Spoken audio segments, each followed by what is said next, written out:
2024 का फिर मिशन हल हो जाएगा उससे कि भाई लोगों को लाइए, मरवाइए वहाँ पर, फिर उनके पोस्टर बनवाइए, पीछे लगाइए, फिर आप प्रेस कॉन्फ्रेंसें करिए, लोगों के मजमे लगवाइए, तो कहिए देखिए जी कश्मीर में तो ये कर दिया इसलिए हमें वोट दे दो। तो ये उसी तरफ सच जो है मेरे को लग रही है जा रही है, और उन बच्चों का हक है, क्योंकि जान बचाना इंसान का सबसे ज़रूरी काम वही है इस टाइम पे। नौकरी हो ना हो उसका गुज़ारा हो सकता है, लेकिन अगर जान ही नहीं रहेगी तो नौकरी को क्या करेंगे? लानत मारेंगे ऐसी नौकरी को फिर। पत्थर नहीं चल रहे, पत्थर बेहतर थे हमारे लिए भी, पत्थरों वाला वो दौर हमें वापस ला दो आप। हम पत्थरों से ज़ख्मी होते थे, मरते नहीं थे। आज तो सीधा बंदा घर पे बैठा हुआ चाय पी रहा है, बच्चों के साथ बैठा हुआ, गोली मार के निकल जाते हैं बंदे। स्कूल में बंदा गया हुआ अपनी ड्यूटी पे, उसको वहाँ गोली मार दी गई। तो इससे बढ़िया बड़ा मतलब खतरनाक जो जम्मू कश्मीर के लिए इससे ज़्यादा क्या होगा? माननीय उपराज्यपाल जम्मू कश्मीर यूटी का एक बहुत बड़ा बयान यहाँ पर सामने आया है। हालांकि अभी कुछ ही मिनट हुए इस बयान को बाहर आए हुए। जितने भी कश्मीरी पंडित एम्प्लॉयज हैं, चाहे वो रिजर्व कैटेगरी के हैं, चाहे वो पीएम पैकेज के तहत लगे थे, उन्होंने ये कहा कि ये बिना गए, यानी वो जो सैलरी की डिमांड कर रहे हैं कि उनकी सैलरी बहुत महीनों से बंद हो चुकी है, हम अपने घर का खाना पीना कैसे करेंगे, हमारे घर पे राशन नहीं है, हमारे बच्चे भूख से तड़प कर किस तरह से गुजारा कर रहे हैं, ये कोई नहीं जानता। लेकिन इसी के बीच माननीय उपराज्यपाल मनोज सिन्हा का एक बहुत बड़ा बयान आया कि ये घर बैठ के सैलरी एंजॉय नहीं कर सकते, यानी ये प्रोटेस्ट में जो पार्क पर बैठे हैं या जो रिलीफ कमिश्नर के ऑफिस बैठे हैं, यहाँ पर बैठ के सैलरी की डिमांड कर रहे हैं, ऐसा नहीं हो सकता। यानी अगर आप जाएंगे तो ही आपको सैलरी मिलेगी। और वादी कश्मीर का माहौल आपको लगातार पता है कि आतंकवादी लगातार गोलियों का निशाना बना रहे हैं, चाहे वो रिजर्व कैटेगरी हो, चाहे वो पीएम पैकेज के एम्प्लॉयज हो। और 4 बार थ्रेट लेटर जारी हो चुका है जो पीएम पैकेज के एम्प्लॉयज वादी कश्मीर में काम करने के लिए गए हैं। सफीर चौधरी जी हैं आम आदमी पार्टी से, इनसे बात करेंगे। सर, आपको क्या लगता है, इतने डर और खौफ के जितना साया उन पे मंडरा रहा है, उसमें ये बयान आना बहुत जरूरी था क्या? देखिए, सबसे पहले तो आपका शुक्रिया कि आपने टाइम निकाला इस पे बात करने के लिए। दूसरी बात मैं बताऊँ आपको कि डर का माहौल तो आज है ही है। सब लोग डरे हुए हैं, इंक्लूडिंग यू। आप जो लोग मीडिया कर्मी हैं, आप भी लोग डरे हुए हैं सारे के सारे। तो डर का माहौल तो इस तरीके से पैदा किया गया है कि आज लगभग वो 170-75 दिन से वो स्ट्राइक पे हैं बेचारे। तो स्ट्राइक करना वो उनका एक संवैधानिक हक था, उन्होंने किया। अब उनकी सैलरियाँ बंद करके, और एलजी मोदी जो वहाँ से बोल रहे हैं इस टाइम पे, जो न्यूज़ आ रही है, अभी मैं देख रहा था एक्सेलसियर पे भी आ रही है न्यूज़, के भाई इस तरीके से वो कह रहे हैं कि जो घरों पे लोग हैं इनको सैलरी नहीं देंगे, वो नहीं करेंगे। तो मैं पूछना चाहूँगा आपकी सद से कि क्या चाहते हैं आप कि ये लोगों को लेके वहाँ पर मरवाया जाए? तो क्योंकि आपका 2024 का फिर मिशन हल हो जाएगा उससे कि भाई लोगों को लाइए, मरवाइए वहाँ पर, फिर उनके पोस्टर बनवाइए, पीछे लगाइए, फिर आप प्रेस कॉन्फ्रेंसें करिए, लोगों के मजमे लगवाइए, तो कहिए देखिए जी कश्मीर में तो ये कर दिया इसलिए हमें वोट दे दो। तो ये उसी तरफ सच जो है मेरे को लग रही है जा रही है, और उन बच्चों का हक है, क्योंकि जान बचाना इंसान का सबसे ज़रूरी काम वही है इस टाइम पे। नौकरी हो ना हो उसका गुज़ारा हो सकता है, लेकिन अगर जान ही नहीं रहेगी तो नौकरी को क्या करेंगे? लानत मारेंगे ऐसी नौकरी को फिर।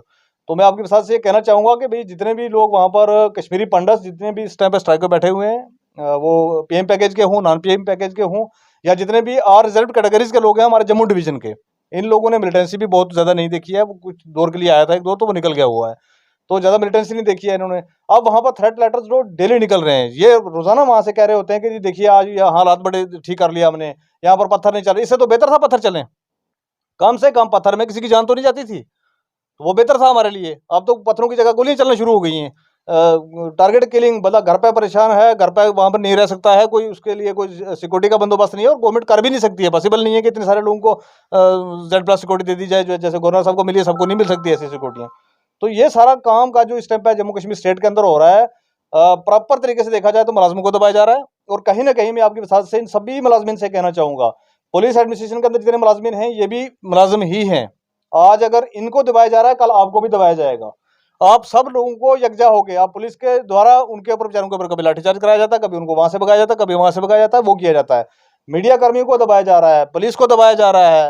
मतलब कौन बचा है जम्मू कश्मीर के अंदर जिसको नहीं दबाया जा रहा है बीजेपी के द्वारा इस टाइम पर?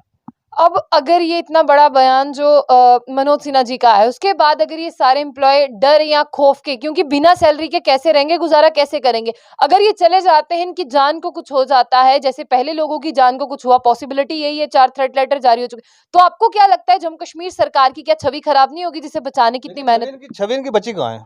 ये कहते हैं पूरे हिंदुस्तान के अंदर जाके, ऑल ओवर इंडिया आप देखेंगे तो हर मीडिया में न्यूज चल रही होती है इनकी।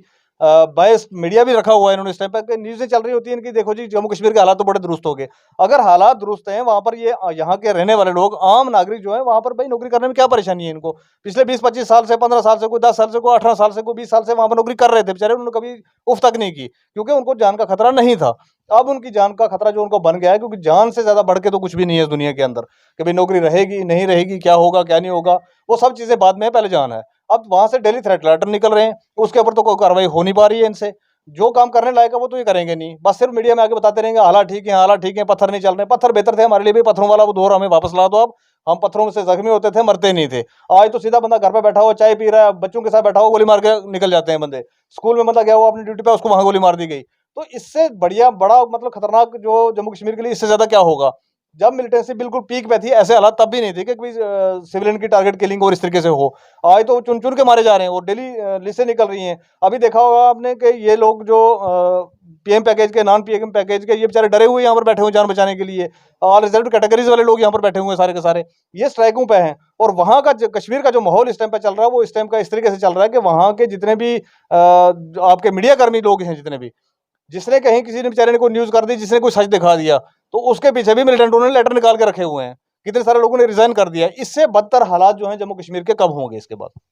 सफीर चौधरी जी, आप आम आदमी पार्टी से हैं, क्या आम आदमी पार्टी का क्या स्टैंड रहेगा इन लोगों के लिए, क्योंकि चाहे जम्मू हो चाहे कश्मीर, चाहे ये एम्प्लॉयज यहाँ रहे या वहाँ रहे? देखिए, मैं आपकी मिसाल से कहना चाहूंगा, ये गवर्नमेंट जो है, एलजी एडमिनिस्ट्रेशन इस टाइम पे जिसको रिमोटली दिल्ली से चलाया जा रहा है, ये फेल हो चुकी है। इनको इमीडिएट इलेक्शन में जाना चाहिए। और अगर ये सरपंच के हजरात के जो इलेक्शन है वो करवा सकते हैं, डीडीसी के इलेक्शन करवा सकते हैं, पंचायत के इलेक्शन करवा सकते हैं। और दोबारा से एक और बात मैं आपके साथ से यहाँ से कहना चाहूंगा कि 2023 के दिसंबर में जो हमारे पंचायत इलेक्शन का टेन्योर था वो पूरा होना था, उसकी तैयारी पहले की जा रही है।